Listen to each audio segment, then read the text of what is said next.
Hello class, Mr. Fino here. I'm going to be talking about Mohenjo-daro in this video lesson.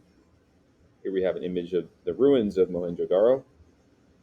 So this we'll talk in this lesson. We're going to unlock the secrets of Mohenjo-daro, and we're going to think about the question: what can artifacts tell us about daily life in Mohenjo-daro?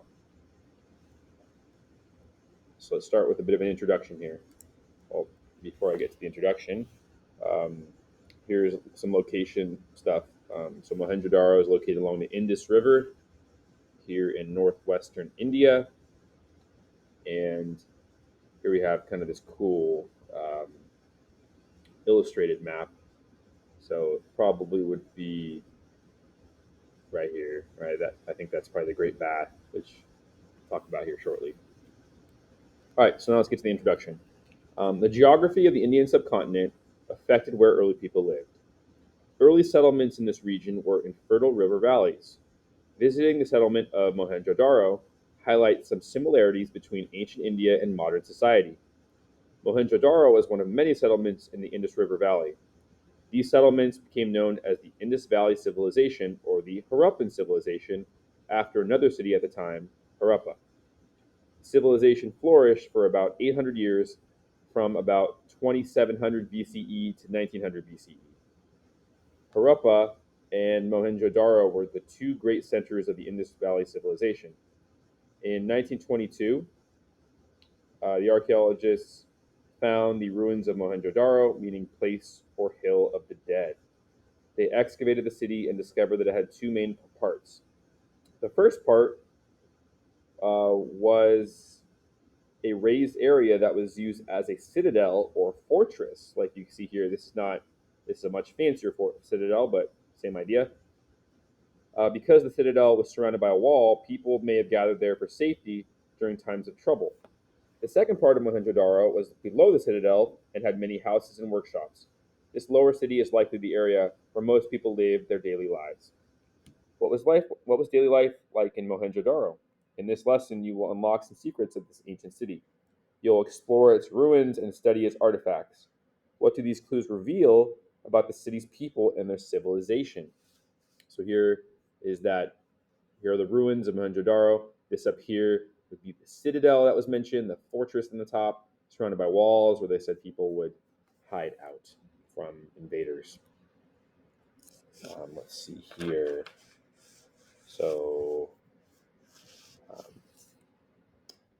here again, we have another map showing locations of Mohenjo-daro, Harappa, Mohenjo-daro right on the Indus, Harappa kind of in the valley of the Indus River Valley. And then here again, we see some uh, streets of Mohenjo-daro. So first, we're just going to kind of consider the mystery of Mohenjo-daro. Mohenjo-daro was on the banks of the Indus River in present-day Pakistan. By studying the city's ruins, we see that the city was carefully planned. To the west, a citadel sat on a platform of mud and brick.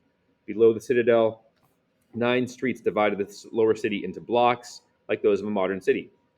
The streets were lined with houses and workshops made of baked bricks. So you can see here kind of that grid formation that we see in modern cities. Mohenjo-daro was a large city with possibly as many as 50,000 people living there at one time. Similar to other settlements of the Indus Valley Civilization, Mohenjo-daro had an advanced culture. But one great mystery remains: what happened to this civilization? To this day, no one is certain of the answer. After about 1900 BCE, the great cities of the Indus River Valley disappeared. Some scientists believe that hostile invaders were to blame. According to this idea, fierce warriors swept in from Central Asia and destroyed the local civilization, like the picture here which shows. However, with a lack of evidence to support it, this idea has been rejected in recent years by many scholars. Other scientists think that natural events may have caused the decline of the Indus Valley civilization. They point to the floods and earthquakes that are known to have struck the region around 1900 BCE, which you can see here, flooding in India and the destruction of an earthquake. All that remains today of the Indus Valley people are the buildings and artifacts they left behind. These remaining clues can tell us a great deal about how they lived. Let's explore the ruins of Mohenjo-daro and see what we can discover. All right, so first up, we're going to look at a scale and weights. Inside the walls of Mohenjo-daro Citadel, a scale and several kinds of stone weights were found near a large building. So that would be this right here, scale and stone weights. Some archaeologists believe that the design of this building suggested that it was used as a granary, which is a place to store grain. And then this would be an example of a granary. Later studies, however, showed no evidence supporting this idea. Instead, many archaeologists now agree that the building was probably a large public structure, but its specific function remains unknown. It may have been used as a storehouse, a temple, or for some other purpose, like a meeting place for rulers and state officials. The scale and weights found near the building are interesting artifacts. Similar to those found in other parts of the city, these objects suggest to archaeologists that ancient Indians used standard weights as they traded goods. Most of the small weights were cube shaped and made of a stone called chert. This type of stone could be chipped and ground to a certain weight, but was hard enough to last. The weights were consistent and accurate. The smallest weights were found in jeweler shops. Also found were marked rods, which suggest that the ancient Indians also had a uniform way to measure length. And then here we see a more modern day scale. Next up, we have the Great Bath. The most dramatic feature of Mohenjo-daro Citadel was the Great Bath, which was a pool built of waterproof brick. It was 39 feet long and 8 feet deep, with small dressing rooms circling the pool. One of the rooms contained a well that supplied the bath with water. Dirty water was removed through a drain that ran along one side of the bath. It seems likely that the people of Mohenjo-daro used the pool to bathe. On a hot, clear day, they might have enjoyed washing themselves in the bath's cooling waters. Some archaeologists think that the Great Bath might have been used for religious rituals because bathing rituals are important in Hinduism. In fact, ancient Hindu temples often feature bathing pools. You can see here the bath of Mohenjo-daro and the rendering here. Next, we have a statue and beads. In the lower city, archaeologists found a stone statue 7 inches high. It shows how men in Mohenjo-daro might have looked and dressed. As you can see in this photograph, the figure has a short, tidy beard and a clean upper lip. His hair is tied back with a band, and he's wearing a patterned robe draped over his left shoulder. His expression is calm and noble. Archaeologists wonder who the figure is. Some scientists think that he may have been both a priest and a king. Beautiful stone beads in many shapes and colors have been found throughout Mohenjo-daro. Women may have worn them in necklaces, bracelets, earrings, and rings. Bead makers also made beads of clay and baked them in hot ovens called kilns. These artisans then drilled holes in the beads for stringing into necklaces, like you can see here. All right, the next artifact would be a seal. Small stone seals, found in large numbers throughout the ruins, are among the most mysterious of Mohenjo-daro's artifacts. The seals are carved with pictographs, an ancient form of drawing that uses pictures to stand for objects, sounds, or ideas.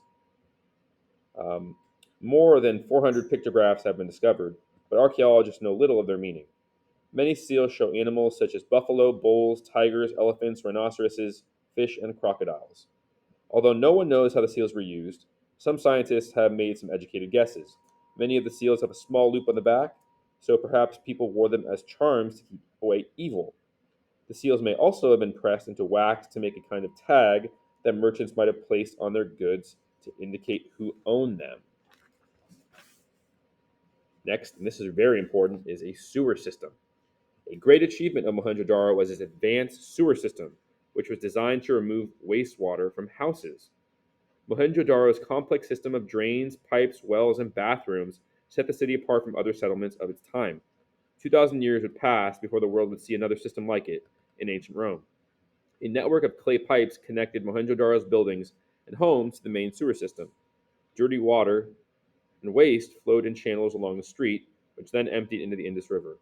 Archaeologists think that the sewer system enabled all residents of the city, rich and poor, to have had bathrooms in their homes. Deep wells made of brick were located throughout the city. People stored water, including rainfall, in these wells. You can see here what the sewer systems would look like. Here's a modern sewer system, but this is huge because uh, sewer systems would have prevented diseases, right? If you're not going to the bathroom in the same place that you live, and it's getting transferred out, you're a lot safer. Next, we have homes, what the homes of Mohenjo-daro look like. So most of Mohenjo-daro's people lived in the lower city, which was 3 times the size of the citadel. Rows of houses lined the streets. The houses had flat roofs and were 2 stories high. Like most of the city's buildings, they were made of mud bricks. The houses faced narrow alleys with their backs open to courtyards where families could gather. The houses had narrow windows on the second floor. Screens for these windows were made of either a hard clay called terracotta or a see through mineral called alabaster. Homes had from 1 to a dozen rooms. Scientists believe that the poorer citizens may have lived in the smaller homes, and the larger homes most likely belonged to the wealthy. So here's a rendering of what they perhaps look like. And again, this would be that alley that was mentioned. All right, we've got games here. Evidence from Mohenjo-daro suggests that the people who lived there enjoyed playing games. Many objects appear to be crafted for use as toys and parts of the game sets. Archaeologists have uncovered dice, stone balls, grooved clay tracks, and stone game boards. The game of chess may have originated in India. An ancient Indian book describes a war game played with dice and with pieces called pawns. Although modern chess is not played with dice, historians believe that the war game is an early form of chess. The small carved game pieces found at Mohenjo-daro may have been used to play this game. The children of Mohenjo-daro likely played simpler games. Some of the objects found by archaeologists look like children's toys. For example, children may have enjoyed rolling stone balls along clay mazes and tracks, which you can see kind of here. I think that's what this is right there.